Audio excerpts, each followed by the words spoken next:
Hello students, कैसे हो आप सब? अच्छे हो? तो आइए शुरू करते हैं हम लोग केमिकल काइनेटिक्स चैप्टर का अंतिम टॉपिक, जिसका नाम है अभिक्रिया के वेग पर उत्प्रेरक का प्रभाव, effect of catalyst on the rate of reaction. तो इस टॉपिक को शुरू करने से पहले सबसे पहले ये जानने की कोशिश करते हैं उत्प्रेरक क्या है।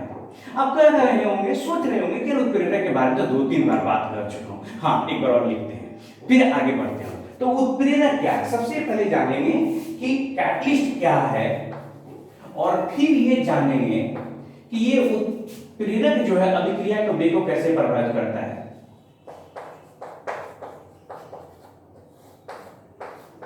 तो आपको वही परिभाषा याद है, वह पदार्थ जो अभिक्रिया में बिना खर्च हुए अभिक्रिया के वेग को बदल देता है।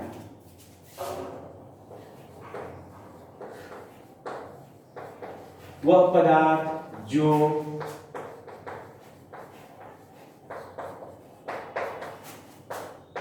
अभिक्रिया में बिना खर्च हुए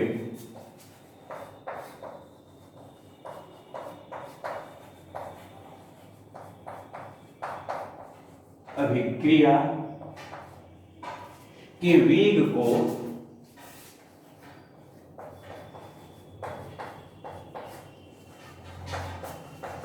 बदल देता है।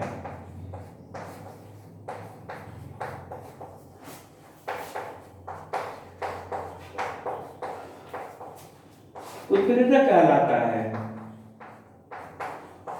ये आपके लिए कोई नई बात थोड़ी ना है, आप बहुत पहले से जानते हैं कि अभिक्रिया में खर्च नहीं होगा। हाँ, एक बात नोटवर्दी है, ये कहना कि उत्प्रेरक अभिक्रिया में शामिल नहीं होता है स्टूडेंट्स गलत हो जाएगा।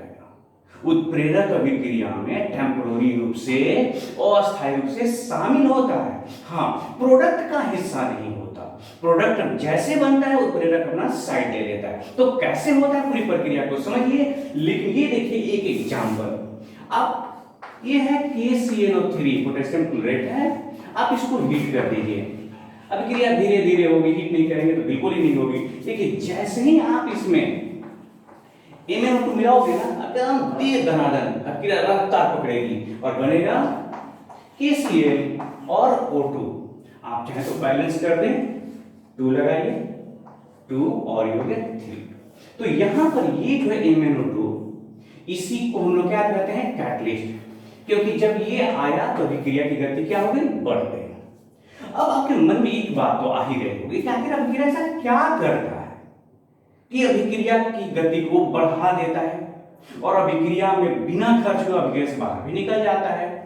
तो इसको समझने के लिए इंटरमीडिएट कॉम्प्लेक्स फॉर्मेशन एक थ्योरी है। इंटरमीडिएट जब भी कोई प्रोडक्ट बनते हैं, ध्यान दीजिएगा मैं जो बोल रहा हूं, जब कोई प्रोडक्ट बनता है तो प्रोडक्ट बनने से पहले एक अस्थायी कॉम्प्लेक्स कंपाउंड बनता है, और अस्थायी कॉम्प्लेक्स कंपाउंड में आपका उत्प्रेरक पूरी तरह से शामिल होता है। लेकिन अस्थायी जो कॉम्प्लेक्स कंपाउंड होते हैं उसका लाइफ बहुत ही छोटा होता है, वो तुरंत बदल जाता है प्रोडक्ट में और वहां से उत्प्रेरक निकल जाता है। तो इसको समझने के लिए आप यहां देखिए, आप ऐसे समझिए कि A कोई एक पदार्थ है और एक पदार्थ B है। इनके बीच में किसी तरह का कोई परिचय नहीं, कोई बंधन नहीं है। लेकिन एक पदार्थ आया और C ने क्या किया, उस A को और B को अस्थायी तौर पर रिश्ता बनाता। जरा ध्यान दीजिएगा कैसे, ये A है, ये B है और ये C है। इनसे एक संबंध बनाया, इनसे संबंध बनाया और इनको खींच के करीब ला दिया, बस इनके बीच में एक रिश्ता बन गया। इसको जो यह बना, ये कोई प्रोडक्ट नहीं है अभी, इसको हम लोग कहते हैं इंटरमीडिएट, ये है कॉम्प्लेक्स।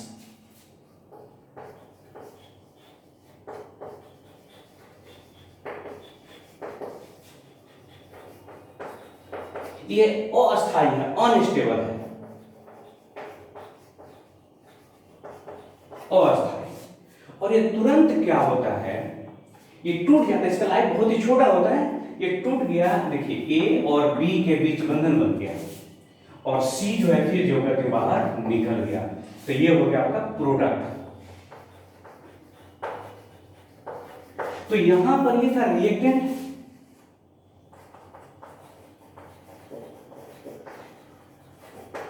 आप इसको ऐसे समझिए कि क्या किया इसने। तो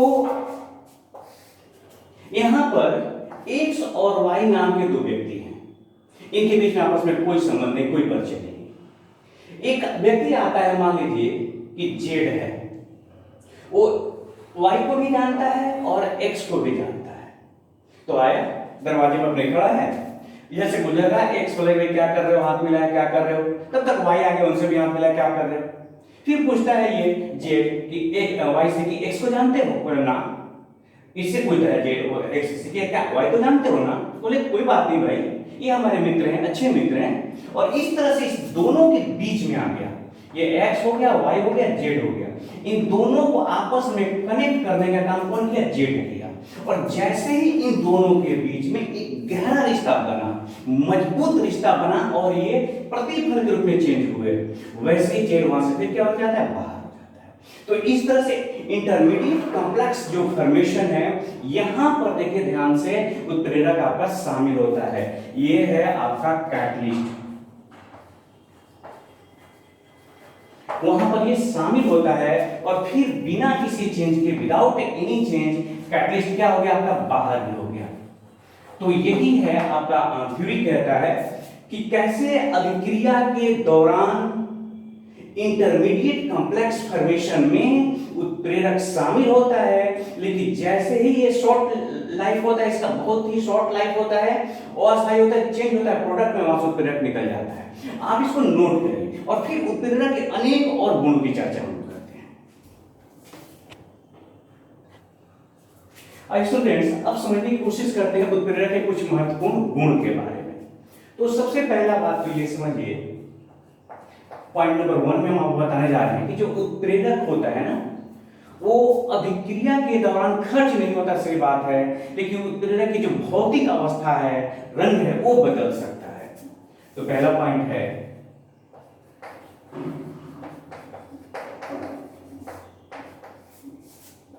अभिक्रिया के दौरान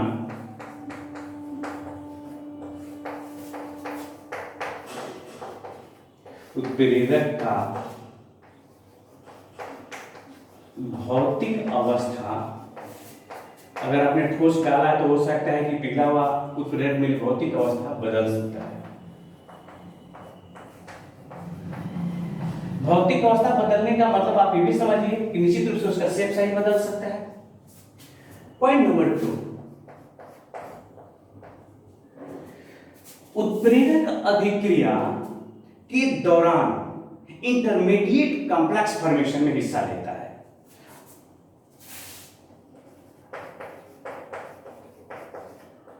उत्प्रेरक अभिक्रिया के दौरान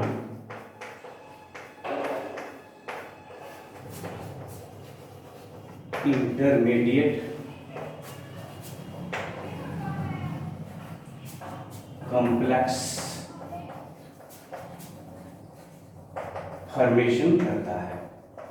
इसका मतलब ये हुआ कि अभिक्रिया के दौरान वो अभिक्रिया में शामिल होता है। मैं आपको एक क्लियर बताना चाहता हूं, अभिक्रिया के दौरान अभिक्रिया में उत्प्रेरक शामिल होता है, इसको नोट कर लेंगे, कॉम्प्लेक्स फॉर्मेशन करता है। तीसरा पॉइंट जो है ना, इंटरमीडिएट कॉम्प्लेक्स का लाइफ बहुत ही छोटा होता है और वही बदल जाता है किसमें, प्रतिफल में।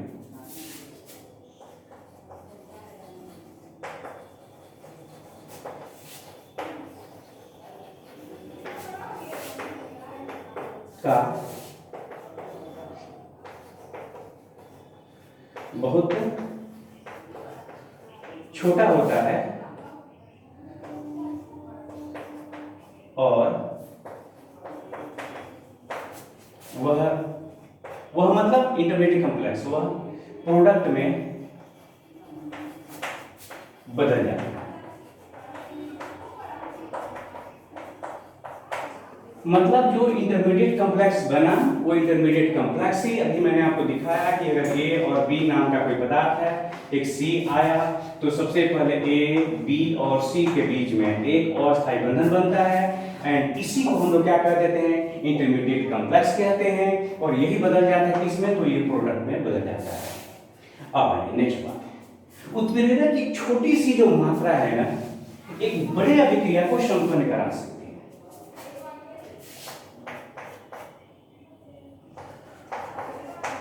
उत्प्रेरक की छोटी सी मात्रा अभिक्रिया के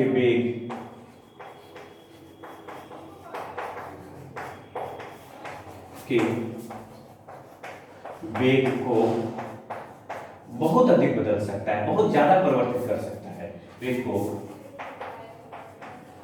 बहुत अधिक बदल सकता है। अच्छा, एक और महत्वपूर्ण बात है, हालांकि सब इंपॉर्टेंट पॉइंट है, सभी लाइन से ऑब्जेक्टिव सवाल आपसे पूछे जाएंगे। कोई व्यक्ति मर गया है, आप उसको टॉनिक पिलाइए तो क्या उठ के खड़ा हो जाएगा? लेकिन अगर कोई व्यक्ति कमजोर है, उसको अगर आप टॉनिक देते हैं, कोई एनर्जी की चीजें देते हैं, तो शायद दौड़ने लगे, ज्यादा बेहतर हो सके। तो उत्प्रेरक जो है ना, किसी अभिक्रिया को शुरू नहीं करा सकता। आप ऐसे समझिए कि हमारे पास लकड़ी है, जैसे मान लीजिए ये कपड़ाही है और इसमें मैं किरासन तेल डालूंगा तो क्या जलने लगेगा? तेज जलेगा? नहीं। अगर इस पे मैं पहले से जला चुका हूं, अब इस पर जब केरोसिन ऑयल डालूंगा तो ये तेजी से चलेगा। क्या बात फॉलो कर रहा हूं मेरी? उत्प्रेरक इतना ही कर रहा है, जैसे किरासन तेल उत्प्रेरक अगर काम कर रहा है तो किरासन तेल इसमें आग तो नहीं लगा देगा ना। हाँ, किरासन तेल अगर आग लगा हुआ है पहले से तो जलने की क्रिया को क्या कर देगा? बढ़ा देगा। बस यही है उत्प्रेरक।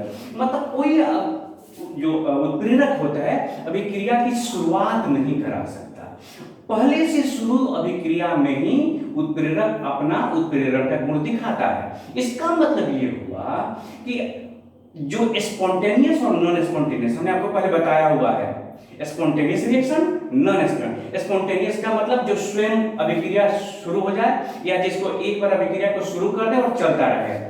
तो जो स्पॉन्टेनियस रिएक्शन है केवल उसी में उत्प्रेरक काम करता है, नॉन स्पॉन्टेनियस में उत्प्रेरक कार्य नहीं करता है। तो सबसे पहला पॉइंट हम लोग, सॉरी पहला पॉइंट बच्चों पॉइंट हम लोग लिखने जा रहे हैं कि कोई उत्प्रेरक अभिक्रिया का इनिशिएशन नहीं कर सकता। कोई उत्प्रेरक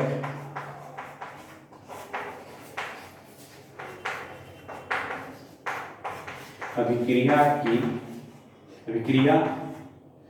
की छोड़ी अभिक्रिया शुरू नहीं कर सकता।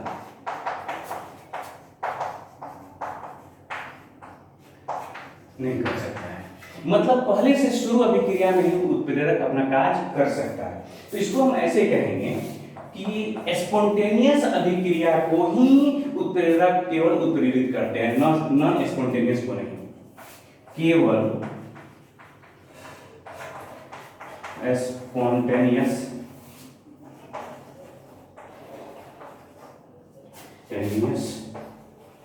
रिएक्शन को ही उत्प्रेरक केवल स्पॉन्टेनियस रिएक्शन को ही उत्प्रेरक उत्प्रेरित कर सकता है।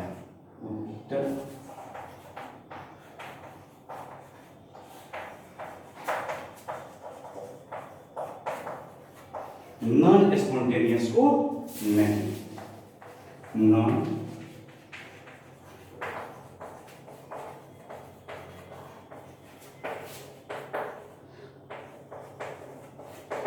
कंफर्म है ना? अगर अभिक्रिया स्पॉन्टेनियस है तो उसमें उत्प्रेरण का गुण दिखाएगा, अगर नॉन स्पॉन्टेनियस है तो उसमें उत्प्रेरण का गुण नहीं दिखाएगा, क्योंकि उत्प्रेरक अभिक्रिया की शुरुआत नहीं कर सकता है। पहले से अगर अभिक्रिया शुरू है तो उसको गति को बढ़ा सकता है। अब जो उत्प्रेरक होते हैं वो जो गिब्स ऊर्जा होता है ना, गिब्स मुक्त ऊर्जा, गिब्स फ्री एनर्जी भी जिसको कहते हैं, उसको नहीं बदलता है। उत्प्रेरक gives free energy, change in gives free energy के लिए डेल्टा जी को नहीं बदलता।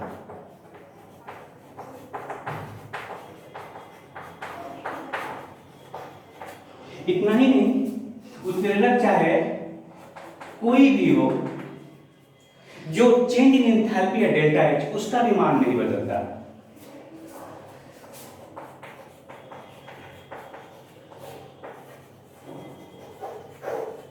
चेंज इन एंथैल्पी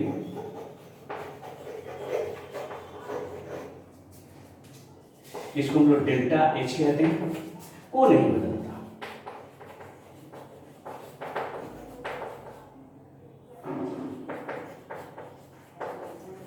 अब आप सोच रहे होंगे कि ये कुछ बदलता है, ये नहीं, फिर अभिक्रिया के वेग बढ़ाया कैसे? तो बदलता है, चूंकि बोर्ड पे जगह नहीं है इसलिए आप इतना को नोट करें और फिर मैं आपको बताता हूं उत्प्रेरक आखिर क्या बदलता है, अभिक्रिया का वेग बदल जाता है। अब इसे नोट करें।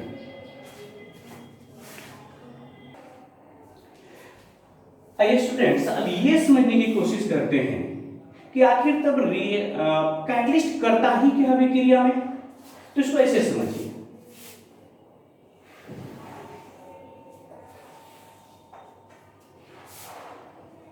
ये है आपका एनर्जी है, पोटेंशियल एनर्जी कह सकते हैं, और इसको रिएक्शन कोऑर्डिनेट कर सकते हैं।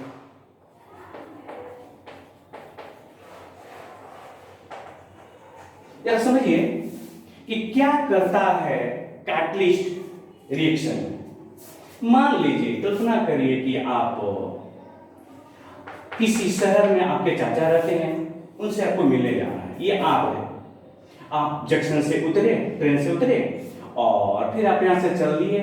आपको पता चला कि भाई टेम्पो वाले ने कहा कि ऐसे चल करके, और यहाँ पहुँचते हैं, आपके चाचा यहाँ रहते हैं, या आपने चाचा के पास यहाँ पर पहुँचे, गए वहाँ पे खाए पिए, बातचीत हुई, आप चले आए घर।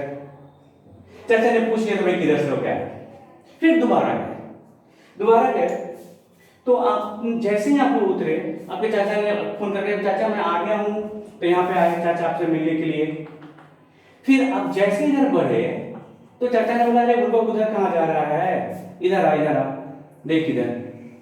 और ये देखिए, चाचा ने यहाँ से रास्ता मोड़ दिया और वहीं पर पहुंचा। तो आप वही हैं, आपका जाने वाला स्थान वही है, केवल रास्ता जो है बदल गया। तो ये जो है ना, चाचा बिल्कुल आपको उत्प्रेरक की तरह काम कर रहे हैं।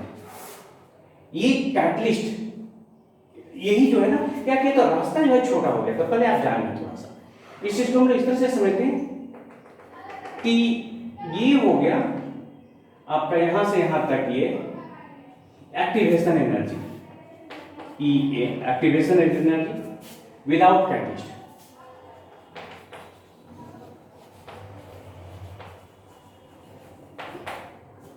और ये हो गया path of reaction without catalyst. अभिक्रिया का रास्ता है ना, इसी से हो गया ना, पाथ ऑफ रिएक्शन। ध्यान रखिएगा, विदाउट कैटलिस्ट।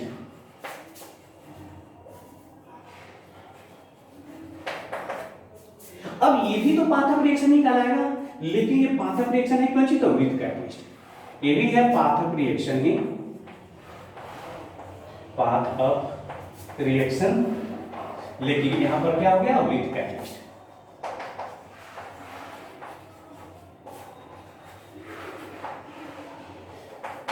अब देखिए यहां पर हुआ क्या, एक्टिवेशन एनर्जी जो है यहां पर देखिए ध्यान से, अब तो इतना ही रहा ना, ये डैश मान लेके हमने इसको लिख दिया। तो ये जो चाचा ने दो काम किया, एक रास्ता छोटा कर दिया, तो रास्ता जब छोटा कर दिया तो जल्दी मंजिल पर पहुंचे वाला अभिक्रिया तेज हुई, और दूसरा एनर्जी भी तो कम लगा, यहां से एनर्जी पर लग रहा था, अभी इतना ही में पहुंच गए। तो उत्प्रेरक जो है, चाचा बिल्कुल उत्प्रेरक की तरह काम कर रहे हैं। उत्प्रेरक दो काम करता है, पाथ ऑफ रिएक्शन छोटा कर देता है। पाथ ऑफ रिएक्शन छोटा करने से क्या होता है कि अभिक्रिया की गति बढ़ जाती है, और दूसरा आप कह सकते हैं कि उत्प्रेरक क्या करता है कि जो सक्रियण ऊर्जा है वो भी घटा देता है। तो सक्रियण ऊर्जा जब घटा देता है तो अधिकांश मॉलिक्यूल जो होते हैं ना, इस सक्रियण ऊर्जा को प्राप्त कर लेते हैं और यहाँ पर पहुंच जाते हैं। कल्पना करिए इस रास्ते से होकर जाना, ये चिड़ियाघर है, और यहाँ से जाने में 500 रुपया लगा, इस रास्ते से होके आने में, और इस रास्ते से होके आने में 200 रुपया लगा। तो जब ये 500 रुपये वाले रास्ते से कम लोग गुजरे होंगे, क्योंकि 500 तक के लेवल तक उतने लोग नहीं पहुंचे, लेकिन 200 वाले लेवल तक तो ज्यादा लोग पहुंचे। तो जैसे ही जो सक्रिय ऊर्जा का मान घटता है, बस प्रतिकारक उस ऊर्जा को जो घटा हुआ सक्रिय ऊर्जा उसको ज्यादा से ज्यादा प्राप्त कर लेते हैं और अभिक्रिया गति तेज हो जाती है। तो यहाँ पर 3 बातें हुई। पहली बात, उत्प्रेरक क्या करता है, तो अभिक्रिया के पथ को छोटा करता है। ये संभवतः 9वां पॉइंट है। उत्प्रेरक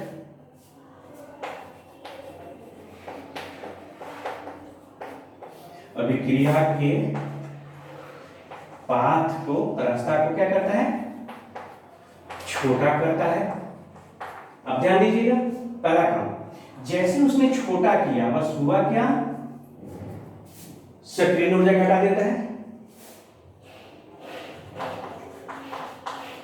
उत्प्रेरक अभिक्रिया के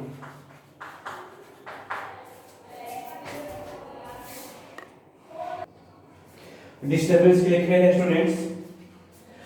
मैं कह रहा था कि जो उत्प्रेरक क्या करता है, तो सक्रिय ऊर्जा घटा देता है, और जैसे सक्रिय ऊर्जा घटा देता है बस अभिक्रिया का वेग बढ़ जाता है। तो आप समझ लें, उत्प्रेरक मुख्य रूप से वो जो काम कर रहा है, अभिक्रिया के पथ माने रास्ता को छोटा कर रहा है। छोटा करने से हो क्या रहा है कि सक्रिय ऊर्जा घट गया, जिससे अभिक्रिया जल्दी जल्दी प्रतिफल के रूप में बदलता है। तो आप इसे नोट करें और फिर आगे बात करते हैं कॉलिजन थ्योरी ऑफ रिएक्शन के बारे में। आगे उतारने से पहले इस तरह की छोटा सा टॉपिक छूट गया था। उत्प्रेरक जो होता है ना, केसी इक्विलिब्रियम कांस्टेंट, उसका मान भी नहीं बदलता। अगर कोई रासायनिक अभिक्रिया इस तरह से हो रही है, प्रतिकारक प्रतिफल में बदल रहे हैं, तो ये इक्विलिब्रियम स्टेट में आएगा। तो जब इक्विलिब्रियम स्टेट में आता है तो जो केसी होता है इक्विलिब्रियम कांस्टेंट, उसके वैल्यू को ये चेंज नहीं करता है। लेकिन बहुत महत्वपूर्ण बात, जब इसमें कैटलिस्ट डाल दीजिएगा तो ये फॉरवर्ड रिएक्शन है, अगर तो फॉरवर्ड रिएक्शन को भी आगे बढ़ाएगा और बैकवर्ड रिएक्शन को भी क्या करेगा, ये आगे बढ़ाएगा।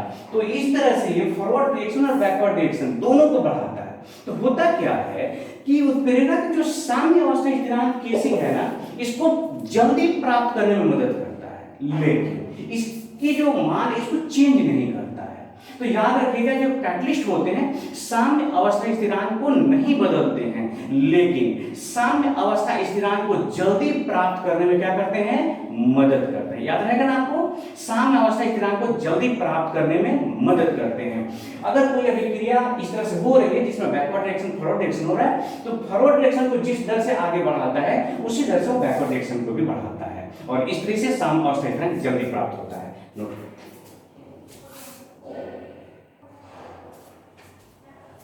तो स्टूडेंट्स, आइए अब हम लोग अंतिम टॉपिक है इसका, रासायनिक अभिक्रिया के टक्कर या संघट्ट आप जानते हैं।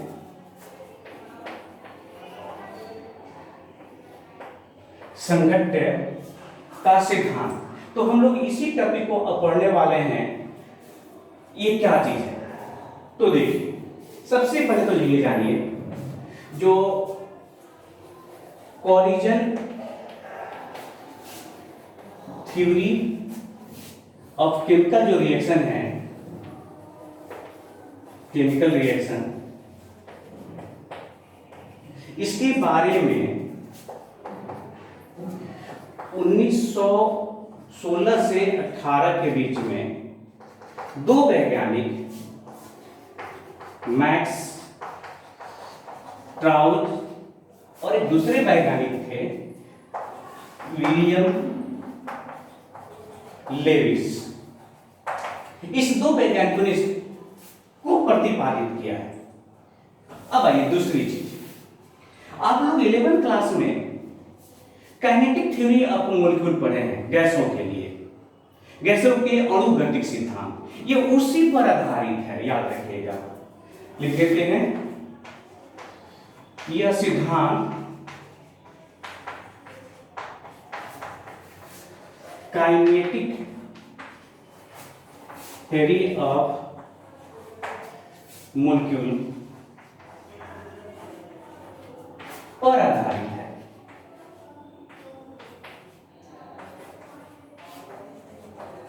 अब देखिए काइनेटिक थ्योरी ऑफ मोलिक्यूल क्या कहता है, वो कहता है कि गैस के अणु गोलाकार होते हैं और कठोर होते हैं। तो ये कहता है कि प्रतिकारक के अणु गोलाकार होते हैं और कठोर होते हैं, मान लेता है, सिंपल सा बात है। अगर वो काइनेटिक थ्योरी ऑफ मोलिक्यूल्स जो है गैसों के लिए, काइनेटिक थ्योरी ऑफ जो गैस है, अगर वो ये कहते हैं कि गैस के अणु गोलाकार होते हैं, कठोर होते हैं, उनकी टक्कर इलास्टिक होती है, ठीक सेम टू सेम है ये कहता है प्रतिकारक अणु गोलाकार हैं, कठोर होते हैं।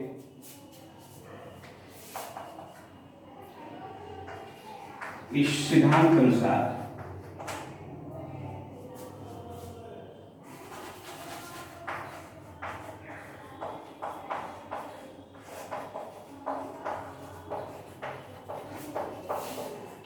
प्रतिकारक के अणु क्या होते हैं, प्रतिकारक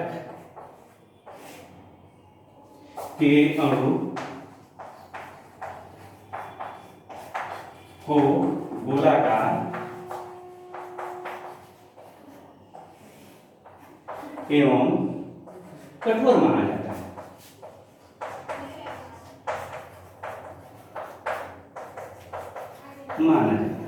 मतलब ये सिद्धांत मानता है कि प्रतिकारक अणु गोलाकार है और कठोर है। अब आइए दूसरी चीज, हम लोग ये जानने की कोशिश करते हैं कि इस सिद्धांत से कैसे हमें पता चलता है कि प्रतिकारक प्रतिफल में कैसे बदलते हैं। तो इस सिद्धांत कहता है कि प्रतिकारक के अणु जब आपस में टकराते हैं तो प्रतिफल बनता है, लेकिन प्रत्येक टक्कर से प्रतिकारक प्रतिफल में नहीं बदलते हैं। उसके लिए प्रभावी टक्कर, इफेक्टिव टक्कर का होना जरूरी है। और प्रभावी टक्कर कब होगा उसके बारे में सिद्धांत बात करता है। तो पहली बात तो यह है कि प्रत्येक टक्कर से प्रतिकारक के अणुओं के प्रत्येक टक्कर से प्रतिफल नहीं बदलता है।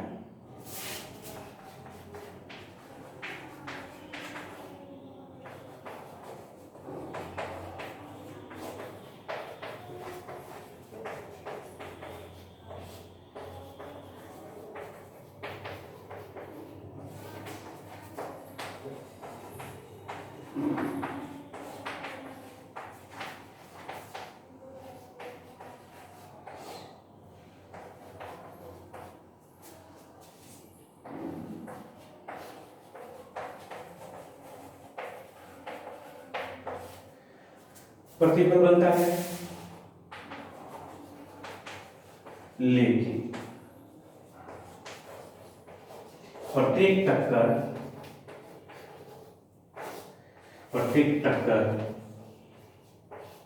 प्रतिफल के रूप में नहीं बदलता है।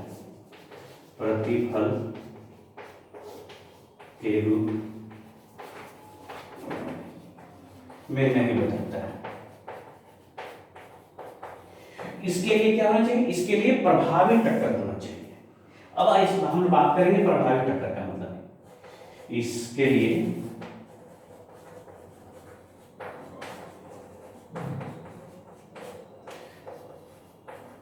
जो टक्कर है प्रभावी होना जरूरी है।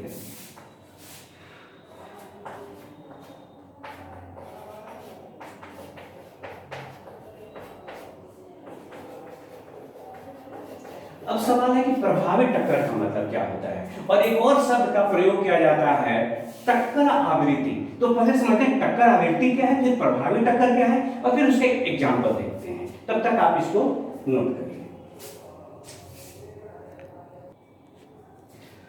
स्टूडेंट अब समझते हैं कोलिजन फ्रीक्वेंसी क्या है। तो कोलिजन फ्रीक्वेंसी को समझने के लिए आप ऐसे समझिए कि आपको ये प्रतिकारक दिए गए, प्रतिकारक के अणु हैं,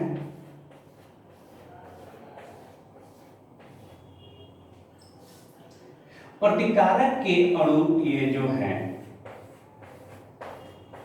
ये आपस में टकराएंगे, नियम कहता है, और इनके टक्कर से ही क्या बनेगा, प्रतिफल बनेगा। तो कोलिजन फ्रीक्वेंसी इसमें क्या चीज है कि इकाई आयतन में, इकाई आयतन जैसे 1 सेंटीमीटर क्यूब कह सकते हैं, 1 मीटर क्यूब कह सकते हैं, इकाई आयतन में, इकाई सेकेंड में या इकाई आयतन में, इकाई सेकेंड में ये जो प्रतिकारक के अणुओं का जो मिश्रण है, रिएक्शन मिक्सचर कर सकते हैं, इसको अभिक्रिया मिश्रण कर सकते हैं, ये जितना टकराते हैं उसी टक्कर की संख्या का तो नाम क्या है, कॉलिजन फ्रीक्वेंसी कहते हैं। माने कॉलिजन फ्रीक्वेंसी क्या है, टक्कर की संख्या। तो टक्कर अगर इसको बहुत बड़ा बना दीजिएगा, अगर अणु इतने ही से हैं जितना इसमें रख जाए, इसको रख देंगे, तो एक सेकंड में जितना टक्कर इसमें हो रहा है उससे ज्यादा होगा, कम, निश्चित रूप से कम होगा, क्योंकि आपका जो जगह जो है ज्यादा हो गया, जगह ज्यादा हो गया, तो ये आसानी से या उतनी जल्दी जल्दी आपस में नहीं टकराएंगे। तो आयतन ज्यादा होने से इनके टक्कर की संख्या घट सकती है। तो इसीलिए शर्त रखा गया कि इकाई आयतन में एक सेकंड में जो अभिक्रिया मिश्रण है उनके आपसी टक्कर को हम लोग क्या कहते हैं, कॉलिजन फ्रीक्वेंसी कहते हैं, संघट्ट आवृत्ति कहते हैं। इसकी परिभाषा देते हैं हम लोग रिएक्शन मिक्सचर में। रिएक्शन मिक्सचर अभिक्रिया मिश्रण में इकाई आयतन, इकाई आयतन में इकाई समय, समय में अणुओं के आपसी टक्कर, अणुओं के आपसी टक्कर वही संघट्ट की संख्या को कॉलिजन फ्रीक्वेंसी, जिसको आप जेड से सूचित करते हैं, याद रखिएगा, कॉलिजन फ्रीक्वेंसी कहते हैं। मतलब आप समझिए कि टक्कर की संख्या है, बस आयतन को निर्धारित कर दिया, इकाई आयतन होना चाहिए। अब देखिए जितना ज्यादा आपके पास कॉलिजन फ्रीक्वेंसी होगा, अभिक्रिया उतनी ही जल्दी जल्दी होगी। अब यहां पर इसको इस तरह से समझिए कि एक अगर अभिक्रिया मतलब A प्लस B और ये प्रोडक्ट में बदल गया, तो आप यहां पर लिख सकते हैं दर बराबर, रेट बराबर ये जेड ए बी ई के पावर माइनस ए बटा आर टी। याद रखिए जब सेम टू सेम है ये अर्हेनियस के सिद्धांत, वो आपको रेट बराबर रेट हम लोग लिखे थे, दर नियता ए ई बटा आर टी था। तो देखिए तो ए के जगह पर क्या है, बस ये कॉलिजन फ्रीक्वेंसी लग गया। जहां लिख सकते हैं कि जेड ए बी क्या है, तो प्रतिकारक ए और बी का कॉलिजन फ्रीक्वेंसी है वो। तो इस तरह से कॉलिजन फ्रीक्वेंसी के शब्द में आप इस फार्मूला को लिख सकते हैं। याद रखिएगा कि जो ए है, ए वो सी के बराबर क्या है, ये तो जेड ए बी है। ये ए कहां था, तो अर्हेनियस का जो इक्वेशन है उससे लिया गया था। अब दूसरी चीज समझिए, टक्कर जो होना चाहिए वो प्रभावी होना चाहिए। अभी हमने हिसाब से कहा जब तक टक्कर प्रभावी नहीं होगा तब तक प्रतिकारक अणु प्रतिफल में नहीं बदलेंगे। तो ये प्रभावी टक्कर का मतलब क्या, मैं कितनी बार बोल चुका, तो सर समझिए इसको, इफेक्टिव कॉलिजन।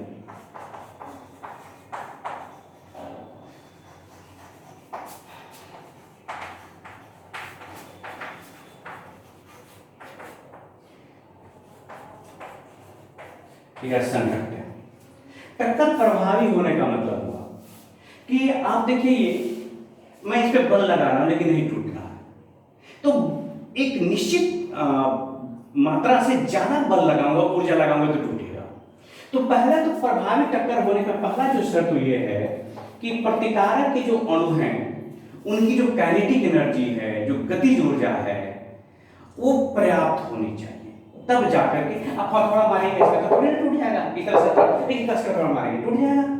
तो पहला तो शर्त है प्रभावी टक्कर के लिए कि प्रतिकारक के अणुओं का जो ऊर्जा होना चाहिए, काइनेटिक एनर्जी जो होनी चाहिए, वो क्या होनी चाहिए, पर्याप्त होना चाहिए। प्रतिकारक के अणुओं की काइनेटिक एनर्जी, गतिज ऊर्जा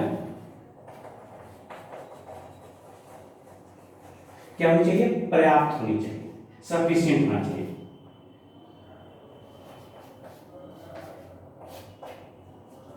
पर्याप्त होनी चाहिए।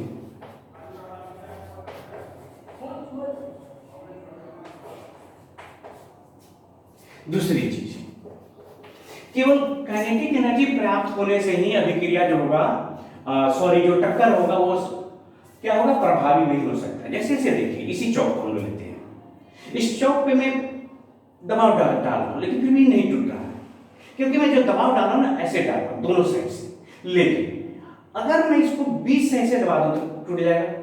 तो कह रहा है कि जो टक्कर होनी चाहिए उसका ओरिएंटेशन भी जो होना चाहिए वो भी प्रॉपर होना चाहिए। ऐसा नहीं कि कहीं से टक्कर हो जाए तो टक्कर प्रभावी नहीं होगा। कितना भी ऊर्जा लेकर आइए, हमें इस दीवार को गिराना है और उस दीवार को हथौड़ा मारेंगे, चाहे जितना हथौड़ा मार दीजिए तो क्या हो जाएगा, ये दीवार थोड़ी ना गिरेगा। तो कह रहा है कि आपके पास काइनेटिक एनर्जी है पर्याप्त, चलिए ठीक है मानते हैं, लेकिन पर्याप्त जो काइनेटिक एनर्जी होने के बावजूद भी अगर आपका जो डायरेक्शन है वो प्रॉपर नहीं होगा तो नहीं होगा। तो दूसरा है अणुओं का ओरिएंटेशन प्रॉपर होना चाहिए।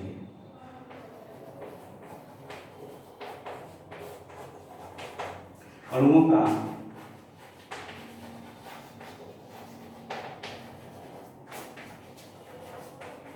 प्रॉपर होना चाहिए।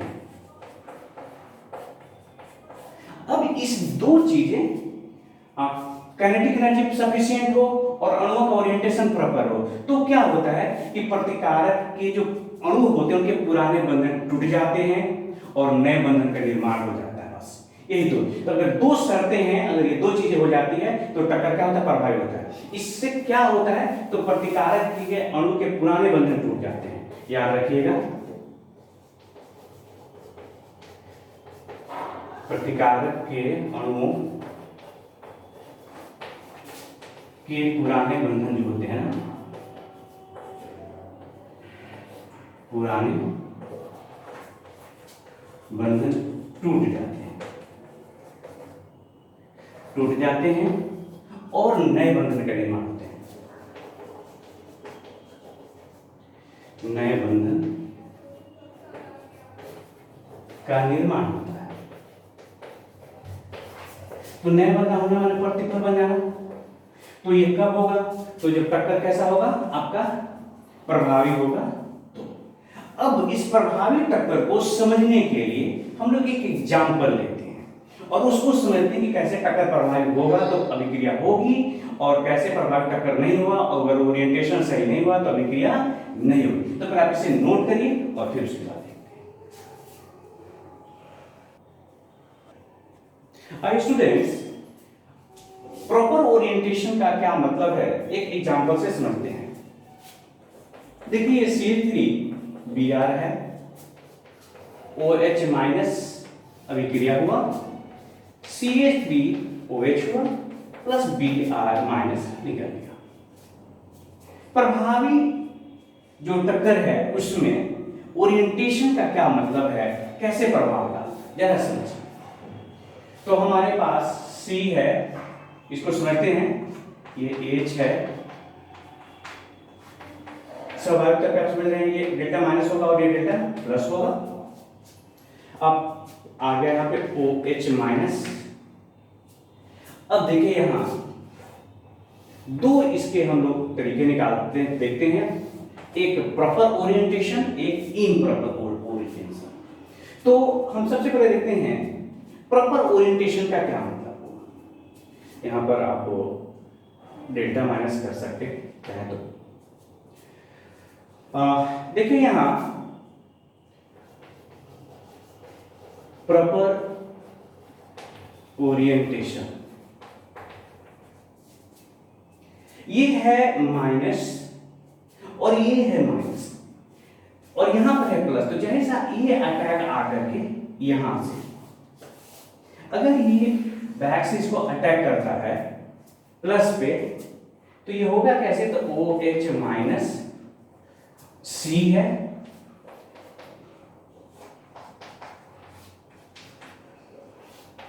Br माइनस है, ये डेल्टा प्लस है। तो देखिए ये यहां से अटैक किया तो ये प्लस है माइनस है, तो होता क्या है कि ये यहां से बाहर निकल जाता है और ये आ जाता है फिर उसी तरह से आप समझ लीजिए कि यहाँ पर तीनों H हैं और ये लग गया OH और निकल के Br माइनस जो कि प्रोडक्ट है, ये आपको प्रोडक्ट बन गया। लेकिन अगर इसी अभिक्रिया में अगर इम्प्रॉपर ओरिएंटेशन हो जाए, इम्प्रॉपर ओरिएंटेशन का क्या मतलब हुआ, इम्प्रॉपर ओरिएंटेशन, तो देखिए कैसे आपके पास ये C है, 3 नाइट्रोजन है यहाँ पर, ये डेल्टा प्लस है और यहाँ पर Br डेल्टा माइनस है, OH माइनस आ गया।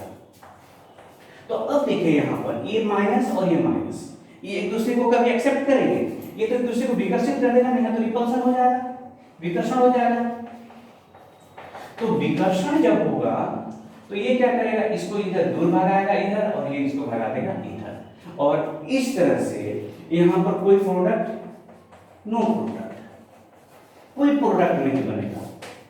तो यही है प्रॉपर ओरिएंटेशन और इम्प्रॉपर ओरिएंटेशन, यही सेम पदार्थ है। यही जब OH आया इस पे अटैक करने के लिए, तो आप देख रहे हैं कि जब इस कार्बन पे अटैक कर रहा है तो ये माइनस था, ये प्लस है, आराम से यहाँ प्रोडक्ट बन गया। और जब ये अटैक कर रहा है Br के साइड से, तो ये दोनों माइनस और माइनस एक दूसरे को क्या कर देते हैं, विकर्षित कर देते हैं, और इस तरह से यहाँ पर प्रतिबल का निर्माण नहीं हो पाता है। ये जो ओरिएंटेशन है, ओरिएंटेशन का जो प्रभाव है, उस प्रभाव को और बेहतर तरीके से समझने के लिए एक और फैक्टर का उपयोग किया जाता है। आप समझिए ओरिएंटेशन के प्रभाव को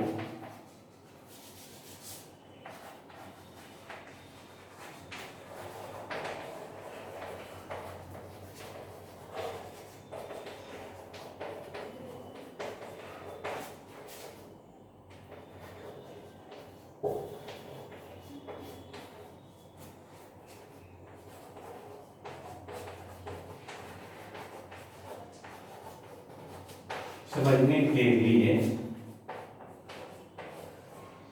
एक अन्य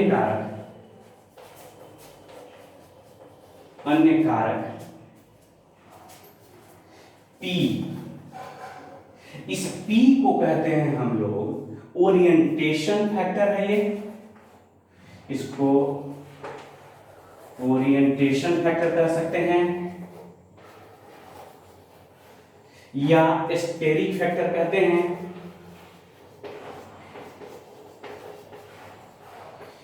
ओरिएंटेशन फैक्टर या प्रोबेबिलिटी फैक्टर या प्रोबेबिलिटी फैक्टर कहते हैं, का उपयोग होता है।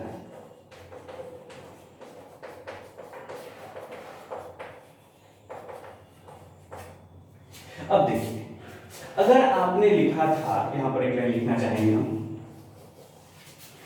कि A प्लस B ये प्रोडक्ट बना,